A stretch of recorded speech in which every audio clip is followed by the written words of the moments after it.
Jeez, didn't even hear you walk in. Welcome, I guess, and I guess I'll forego calling your parole officer for the 5th time. Just continue on with the video, if that's alright with you. Awesome. Alright, we got a great one today, folks. We're going to be talking about locations in Chult. All the crazy ruins and shrines and camps and murderous death traps that you can find while you're wandering through the steamy, nasty jungle. So we're talking top 5 and bottom 5. There's just so many things that this feels like, not in a totally bad way, but it feels like one of those books or adventures that's like, there's no bad ideas. Let's just try it all. You know, what do you got? Let's put it in there. So, which is pretty cool because it provides a lot of variety. But there are some things that just don't quite hit as well as some other of the ideas, at least in my opinion. First of all, let's talk about this hex crawl. So this is the part of the game where you're just blindly stumbling through the jungle. So you have 2 or 3 locations that you know about. You've got a couple quests, quest starters that give you a hint on where to go. But really, you're just exploring this massive jungle. And you see the map, the player map. It's around the periphery, there are some known areas around the coast, but in the middle it's all just unexplored hex crawl. And the way it works is 1 hex per day, so just keep that in mind of how long people are going to be out and roaming around and how that kind of stuff works. Gonna put a real quick plug in for Roll20. Getting this Tomb of Annihilation content on Roll20, if only for this map, because this hex crawl is pretty hard. It would be pretty hard to manage, pen and paper style, or trying to keep track of where they've been and where they're at. But on the Roll20, you can just uncover the hexes as they go, and they can find out where they're going. You keep track of everything. You know where they've been. It's just way easier to keep track of what's going on. So anyway, little plug for that. So chapter 2 of the Tomb of Annihilation is called The Land of Chult. So that's what we're going to be talking about today. It's about 50 pages, a little more than 50 pages out of a 260 something page book. So it's 20%, something like that, of how big everything is in this book.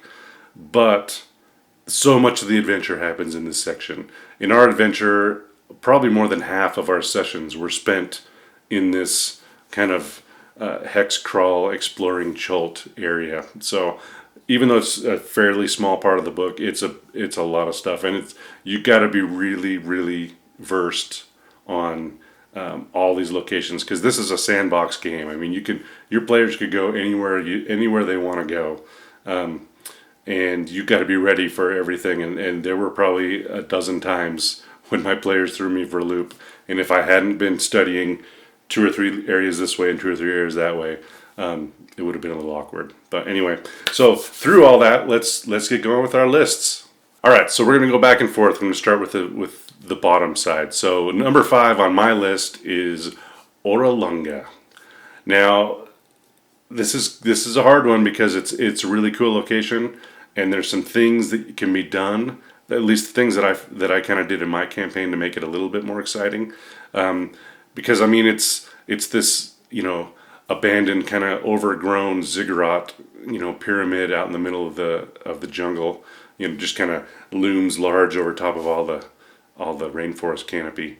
And there's an oracle there. There's a creature that can answer your questions and give you hints on what's going on, and help you understand the death curse, and give you things that'll help you on your further quest. So I mean, this is it's a cool location. The way it's written is it's just not super interesting.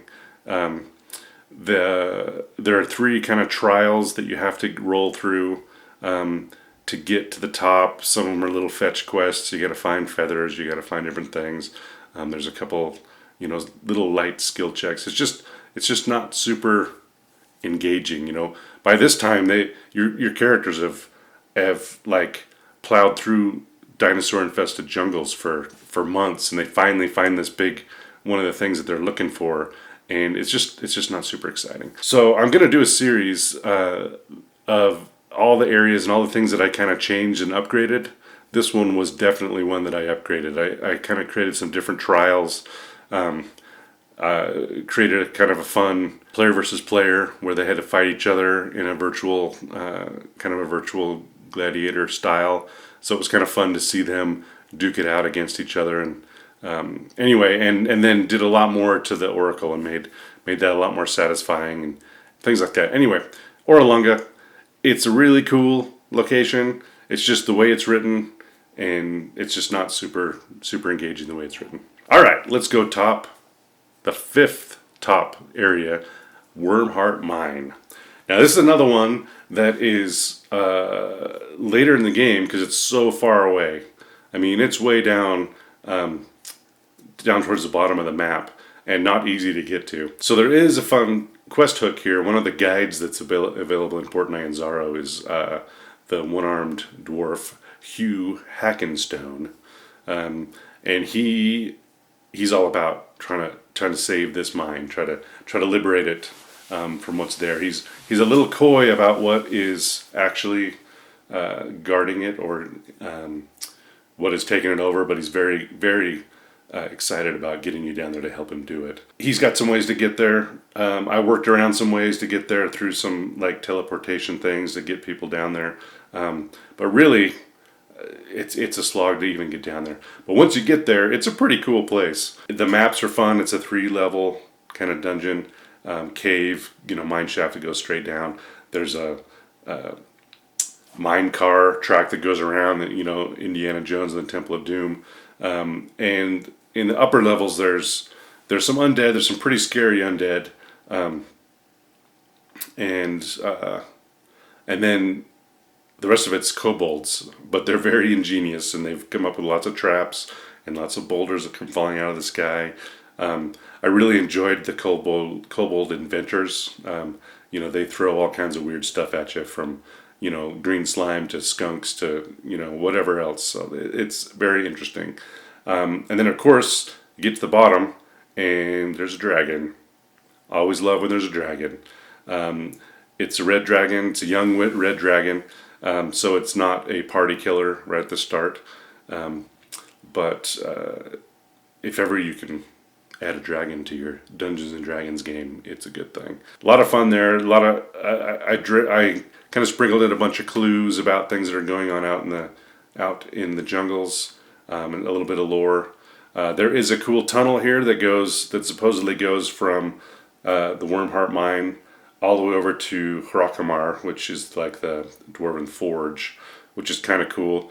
Not much in the book about what happens in that tunnel. So when they did use it, I spiced it up quite a bit, and like I said, I'll share that in a later video on some of the things that I added to make this even more fun. There you go, Wormheart Mine, number 5. Number 4 on the bottom list is another really breathtaking location that just either didn't fit super great or seemed like a little bit didn't really match up with everything else that's going on. But it's the Monastery at Kir Sabal. Beautiful buildings. There's great art. There's 2 great art pieces in the book about this. Acererack live here. It's basically a monastery that they took over. High up in the mountains, it's really hard to get to. And there's some great stories in there about, there's an heir. There's one of the heirs to the Forbidden City of Omu. She's kind of a snotty little kid with her little brother. There's some other little quest hooks in there. There's one of them is willing to create a flying potion if you find the Black Orchid. And so there's a 2 or 3 fun little beats in there. It constantly gets attacked by gargoyles who kind of are jealous of the skies. They don't like any of the creatures flying around. So I was able to work it in. It's a nice resting spot. Didn't really when I did my playthrough, I didn't really talk much about the heirs to the kingdom.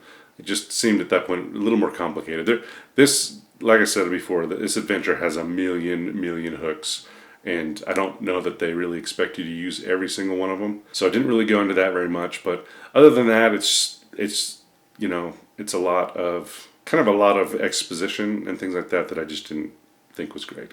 Here we are on number 4, Camp Vengeance.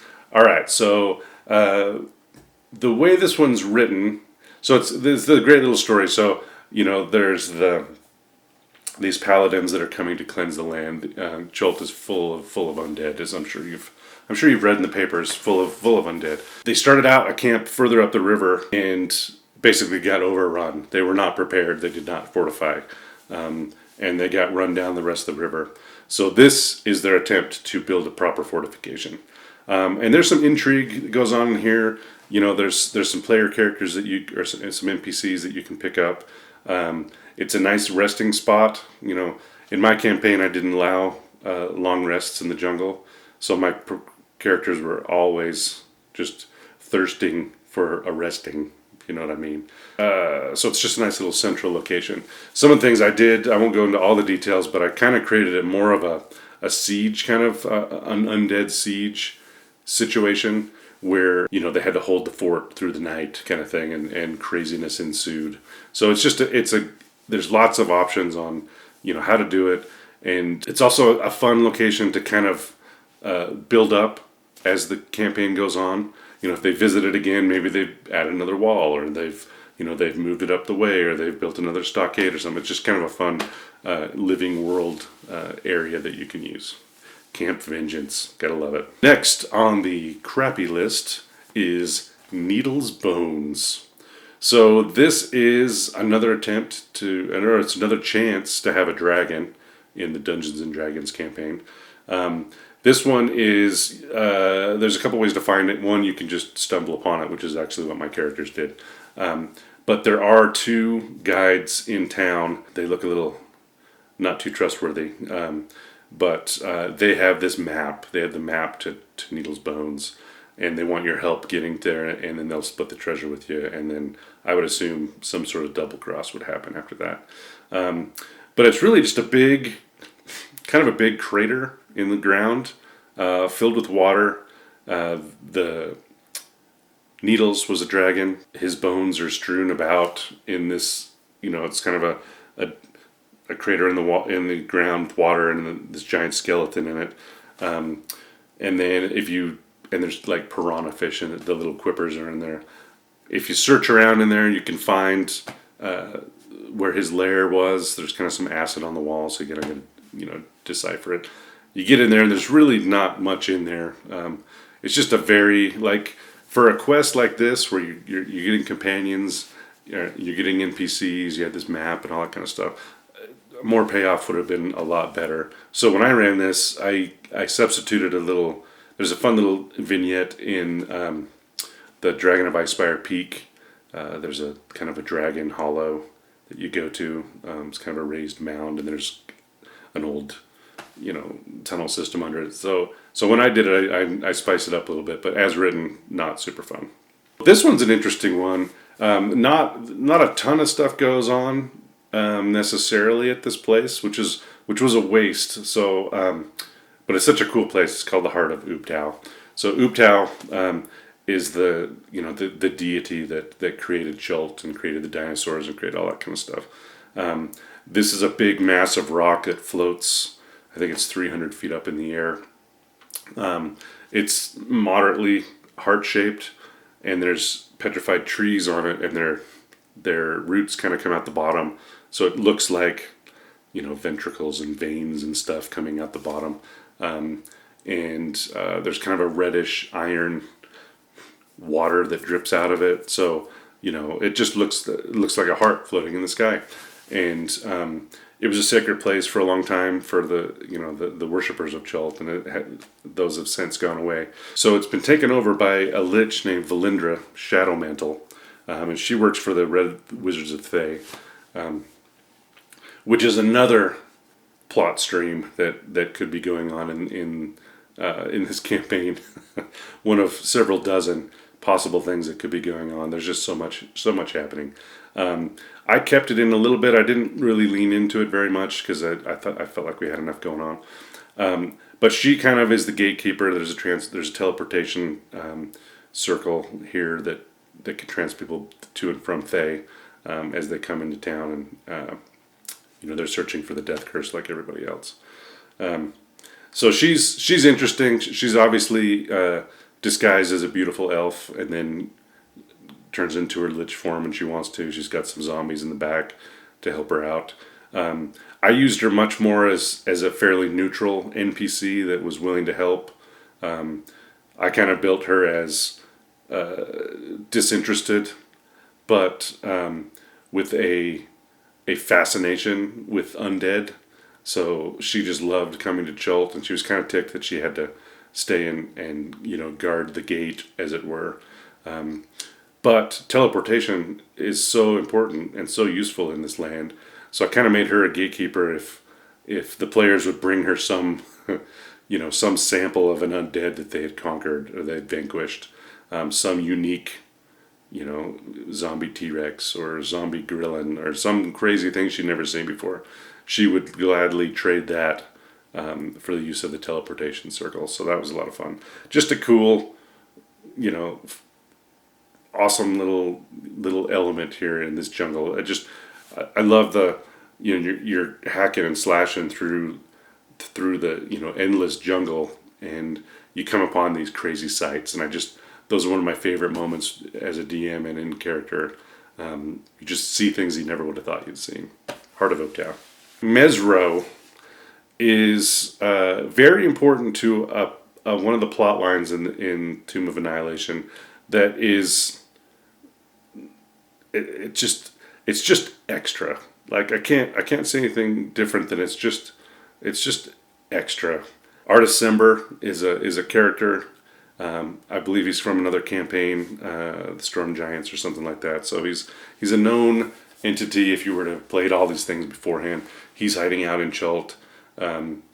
He's there because he's trying to find his wife, who lived in the city called Mezro, and right now Mezro is completely gone, uprooted, disappeared. And there's a big story about the city's been taken to a different plane of existence.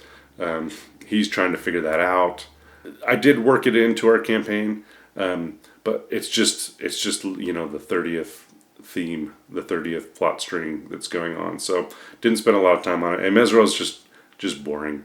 Mezro, number 2. Try harder next time, buddy. Number 2 on the good list is Mbala, which is fun to say, and it's also fun to play. So this is a ruined trading post town on the top of a huge plateau with very few ways to get up to it. It's a height that the players have seen for a long time. Once they've started coming into the jungles and on the rivers, it's a feature that they've been able to see. So constantly trying to get towards it, and lots of terra folk flying around it. So if they try to climb or if they try to fly, if they try to scale it in some way, there's lots of deadly encounters that can happen on that. There is a road that walks up to it, so that's one way to do it as well. What they find basically is just a windswept, high arid desert kind of area, which is very different from the humid, stinking jungle that they've been in for so long. There is a hag that lives there, Nana Poo Poo, and she seems super nice. She's very gracious or whatever, but there's no one in the town. She's the only place there, the only person, the only dwelling, anything that's left. And so it's super creepy that, why is she here and where's everybody else? Basically it comes down to, she enslaved them all and ate them all pretty much. And so there's some kind of interesting things you can do with that. I kind of played that up a little bit more when they fought her, and had like the skulls of all the people come just flowing up out of the ground, making it difficult terrain, and she, just lots of creepy stuff like that. And but the other great thing about being up this high is it gives your characters a chance to kind of survey and see landmarks. When they're just in the hex crawl, it's hard for them to see very far. It can get real meandering. They don't really have a goal or a focus. So when they got up there on this high plateau, they could see Orolunga. They'd come from Camp Vengeance. They can see, down south towards where the volcanoes and things are. And actually had them be able to see a little bit of the wreck of the Star Goddess, which we'll talk about in a minute. So it just gave them lots of little more, quest hooks where they can go and have some direction in the jungles. Great time. They had a great time on top of Mbala. Which brings us to the worst area, in my opinion, in Chult, Dungrunglung. As fun as it might be to say, it's just not a very fun place. It's kind of the middle of nowhere. The Grung are a cool, interesting little tribal frog race. And they're devious and they're vicious and they're they've always got some scheme going on. You can't ever really trust them. But it starts out with kind of a maze idea. This is a big kind of a giant briar that they've built, and you can get into it, and inside it there's a maze, and it's kind of a rolling maze where you just kind of roll depending on what number you get, what happens. So real random. There's not a lot of skill involved in that, which some players can get a little frustrated by. They're just random. The dice tell you which way they turn, and they don't really like that very much. Then you get inside, and it's an interesting big. They're frog creatures, so most of their habitation's built around a big lagoon, a big sculpture in the middle of it. The tribal leader is infatuated with Nang Nang, who is one of the trickster gods, who takes the form of a Grung. So he has this big, kind of convoluted scheme on how to bring her into existence so that he can marry her. Who knows what it's going to take? There's tons and tons of enemies in this place. So it just didn't seem. I read it several times. It just didn't seem like something that would be a lot of fun to run. I may be wrong, and if you ran this and had a great time, I'd love to hear about it. It just seemed like a lot of kind of role play and intrigue, and there was a lot of, just not real easy hints on what was going on, and I could just see it kind of spiraling a little bit. So I actually didn't even run this. I deleted this from my map so they wouldn't even run into it randomly. So maybe I did them dirty. Let me know. All right, so this is the time on the list where we talk about honorable mentions, because 5 is just out of 40 or something locations. That's hard to pick the top 5. I'll go through these ones fast. So number 1, the Bay of Chult is really interesting. My characters went through it 2 or 3 times as they kind of came into town, and they went over to Fort Belrarian, and then they went out a couple of the times on the ship. But you meet this giant turtle dragon that lives out there. Acererack, I think is the name. And she demands tribute, right? So you have to bring extra treasure to throw over the side, or else this giant turtle dragon just destroys your ship. Which is kind of, it's a fun, interesting thing. Fun, just a little bit of awesome flavor that this... Even in the water, even when you're floating out away from the jungle, there's something underneath that will murder you. We had so much fun with it because one of our party members was a turtle, and he was just amazed, like just awestruck at this turtle. So this turtle dragon. So whenever it come up, he would just he would get the big eyes, and he would just be so excited and kind of pine for her a little bit, which was a lot of fun. That's a cool little flavor area. The Star Goddess, the Wreck of the Star Goddess, is another one of those little, almost like a little allegory of Chult, right? So there's people, they're in the jungle, they're trying to find stuff. They thought, they had this great idea. So they build this airship. They're like, well, if we don't want to trudge through the jungle, it's full of death and destruction. Let's float over it and we can see what's going on. So it's a great idea. Ingenuity, they figured it out. And so they built this airship called the Star Goddess, and they go float, and they go pretty far. I mean, they're more than halfway all the way down south in Chult before they're beset by terrafolk and other flying awfulness. And Chult reaches up and says, "You're not going to get past me, pal," and just rips them right down into the forest.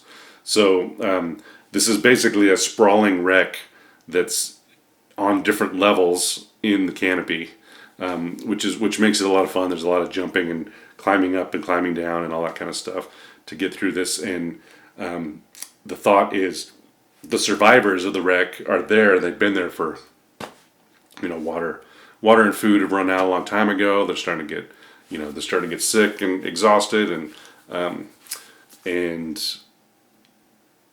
the jungle knows they're there. The word's getting out, and all the things are coming to finish them off. This was the first time that we encountered the gorillan. It was actually the zombie variety, and climbing up in the trees and looking out and seeing this fur ball of death running towards you with all of its arms waving, screaming and yelling. Yeah, it was quite a time. 2 or 3 of our guys got knocked down unconscious during that fight. So fun, cool little fight. It also gives another little element, because if you save some of these folks, you gotta, what are you gonna do? Like, you're gonna have, five or six emaciated NPCs following you around wherever you go. Do you take them back? Do you go all the way back to the jungle and take them home? Do you figure out how to keep them safe? It just adds more depth to the decision making for the characters, which I thought was great. And then, got to mention Yeliark. So this is the goblin town, and they're just so smart. They just had this great idea. They built their town in the jungle. Obviously, there's creatures everywhere bigger than them that want to eat them. So they had this awesome idea that if something came, they could just move the town really quickly to somewhere else, and then they would be fine. And the way they thought to do that was to build their town on a giant netting, tie the netting to a giant tree that they've pulled over snare-like, and once the Tyrannosaurus Rex comes into the field, they cut the string and they whip their town to another place. Just a testament to the never say die, never think things through attitude of goblins everywhere. We had a pretty funny trip to Yeliark, my characters and I. Yeah, it's just, when you describe that to people, they're just going to laugh. It's hilarious. So Yeliark, highly recommended. 5 stars. Now we are finally to the end. This is the top of my favorite area in the land of Chult, and that is Nangalore. So Nangalore was a royal retreat from one of the princesses of Omu, one of the final princesses of Omu, Zalcore. Built on the river. It's a giant botanical garden. It's walled off, and it's full of all of the beautiful plants and animals of Chult. So this isn't untamed forest. This was built as an immaculate garden and retreat. There's a crazy backstory that Zalcore was, had a forbidden love who died, and she couldn't save him, and so she's there, and she's kind of gone crazy. And spoiler alert, she's actually turned into a Medusa, which is really, really scary. And she's found some, let's say, medicinal uses for some of the herbs. Grind them up in just the right way, in the right combination, you get a pretty powerful hallucinogen. So she's coked off her mind most of the time, and thinks her bow is still alive, and she can bring him back somehow. And so the whole place has gone overgrown. So all of the gardens have overgrown. The invasive species have come in. The more dangerous flora from around are now, they've kind of contaminated all the gardens. So you get in there, and it's just dense vegetation. So we had a quest. One of our players had a player quest for a specific berry that he was trying to find, a plant. Plus, they also know about the black orchid, which grows only here. There's 2 or 3 uses for that. So that's why they went here. And you just could get lost. I mean, it's all, beautiful courtyards that have been overgrown and domed areas, and I had my characters get lost and kind of paired them up, and they had to each encounter different things. Like one group encountered assassin vines, and one there were man traps, and one was the yellow zombie, the yellow dusk zombie flower, and so it was kind of fun to keep them all up. And then there was always this running joke in our campaign that if you find a female character, like an NPC, then she's deadly. Like she's hiding as something. The book does it a lot. Zalkore is she's a Medusa. Valindra is a lich. Salida is a Yuan-Ti. Like all these female characters turn out to be monsters in disguise. So she brings them in. The way it's written, she invites them in, talks to them, but she's poisoning them the whole time. And then there's a big fight, and there's some. It's just a cool intrigue, and it's just this. I love the idea of, we're gonna man make a garden that's more beautiful than Chult, and you give it a couple years, and it gets completely run over and overgrown. This area actually had a lot of implications in our campaign that I'll describe later, but the theft of the Black Orchid came back with pretty deadly consequences for our party. Later on, a Medusa scorned is nothing to be scoffed at. Well, there you have it. There's just a little preview of just some of the few areas. I mean, I could have listed so many other ones. It's so great. But if you're a DM, you got to study, man. You take this book and you put it by your bed, and you got to study this stuff, because your characters could go in any single direction, and they're going to find one of these things, and you want to make sure that you run it right. Give it the you want to do it justice. When you connect those details, it makes everything just that much better. Great. Well, thanks for coming. So glad you came. Decided to hang out with me a little bit longer. And don't miss me too much, because I'll be right back. See ya.